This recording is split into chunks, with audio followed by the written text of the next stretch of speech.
Number 10. Cleaning the mouse ball. Remember when your mouse stopped working and you had to perform surgery on it?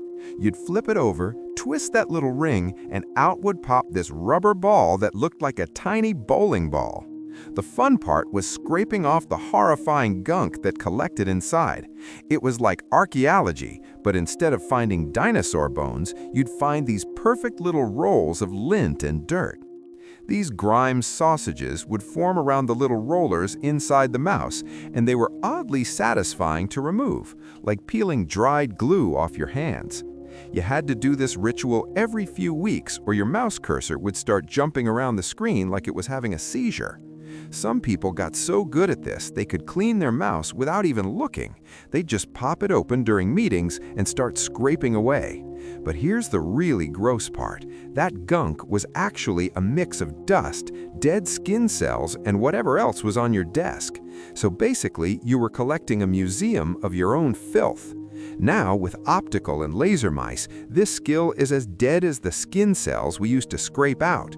Kids today will never know the satisfaction of performing mouse surgery and extracting those perfect little grime rolls. Rewinding tapes with a pencil. Remember when your biggest life hack was sticking a pencil through a cassette tape? Perfectly centering that number 2 pencil in the tape spool was like performing surgery, except instead of saving lives, you were saving those AA batteries in your Walkman. You'd spin that pencil like some kind of audio DJ. Some people would do it so fast the tape would make a high-pitched whining sound. But spin too fast and your favorite mixtape would turn into cassette spaghetti. Then you'd have to play surgeon with your pinky finger, trying to get the tape back in. The knocker-upper. Imagine it's 1890 and you need to wake up for work tomorrow. No alarm clock, no smartphone, and your rooster just got eaten by a fox. So you'd hire a knocker-upper. And no, that's not a Victorian-era euphemism. These were actual people whose job was to wake others up by shooting peas at their windows or poking them with long sticks. Think of them as human alarm clocks, except instead of hitting snooze, you might accidentally hit them with a chamber pot.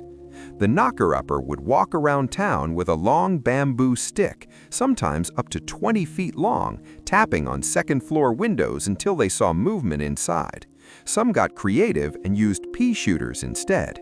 Imagine trying to sleep in and getting pelted with dried peas at 5 a.m. But here's the twist. Knocker-uppers themselves needed to be woken up. Most were either early risers already or insomniacs who figured they might as well make money from it. Some even had their own knocker-uppers. It was like a strange game of wake-up tag. The profession lasted until the 1970s in some parts of England. We had people poking windows with sticks while we had already landed on the moon. Switchboard operators had the power to connect or disconnect every single conversation in their town. They weren't just connecting calls, they were basically human routers with incredible memories. They had to memorize hundreds, sometimes thousands of phone numbers. Not just numbers either. They had to know who was who, where they were, and even who wasn't speaking to whom. Get one connection wrong, and suddenly Mrs. Johnson is hearing Mr. Smith's secret conversation instead of reaching her daughter. They had to be lightning fast. Sitting in front of a wall of holes and wires, they had only seconds to plug the right wire into the right hole. Operators knew everything. They were part therapist, part emergency responder, and part gossip hub. Need to find the doctor at 3 a.m.? The operator knew where he was. Looking for your teenager? The operator probably heard their plans earlier. If an operator didn't like you, they could simply not connect your calls. Real-life social media jail. Punch card programming. Imagine writing a Facebook post by punching holes in cardboard. That's what programming used to be like. Before keyboards and mice, programmers used punch cards. Each card held about 80 characters of code, less than a tweet. One wrong punch and your entire program could crash. You'd spend hours punching hundreds of cards, then accidentally drop them. Now you've got to reorder them like a nightmare puzzle. Some programmers drew lines across the edges of stacked cards so they could realign them if dropped. Fixing a bug wasn't as simple as hitting backspace. You had to create a new card and replace the old one. Some programmers got so good they could read code directly from the holes. Log Driver's Balancing Act. Imagine your job is to surf down a raging river on a giant log, no safety gear. In the 1800s, this was real. These workers, called log drivers, transported logs downstream to sawmills. They'd hop from log to log like it was a deadly game of hopscotch. Skilled ones could even roll logs under their feet, a trick called burling. They also had to break up log jams, massive piles of timber that could collapse at any moment. Today, we use trucks and trains, much safer, much less exciting. Elevator operators. Elevator operators weren't just button pushers, they controlled dangerous machines manually.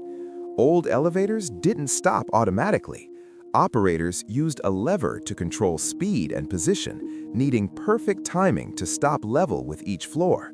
Too high or too low, and people could trip. The best operators could judge weight by sound and adjust for conditions like humidity. Some could stop within a quarter inch of perfection. They were also part concierge, part security, and part therapist. Shorthand writers. Before voice recorders, journalists used shorthand to capture speech in real time, up to 180 words per minute. It was a system of symbols representing words and phrases, like an advanced version of texting abbreviations. Court reporters relied on it to capture every word accurately. As shorthand fades, many old documents may become unreadable. Typesetting. Typesetters arranged metal letters by hand to print books and newspapers. Each letter was a physical piece of lead. One mistake could ruin the entire text. Worse, the lead exposure caused serious health problems, tremors, nerve damage, and even insanity. They literally sacrificed their health for print. Number 1. Human computers. The job title computer once referred to people.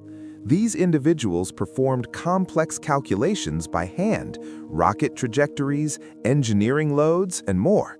One mistake could be catastrophic. Many were women, often underpaid despite doing critical work. One famous example is Katherine Johnson, who verified calculations for astronaut John Glenn's orbit. He refused to fly until she confirmed them. Today, a smartphone can do more in seconds than entire rooms of human computers once could.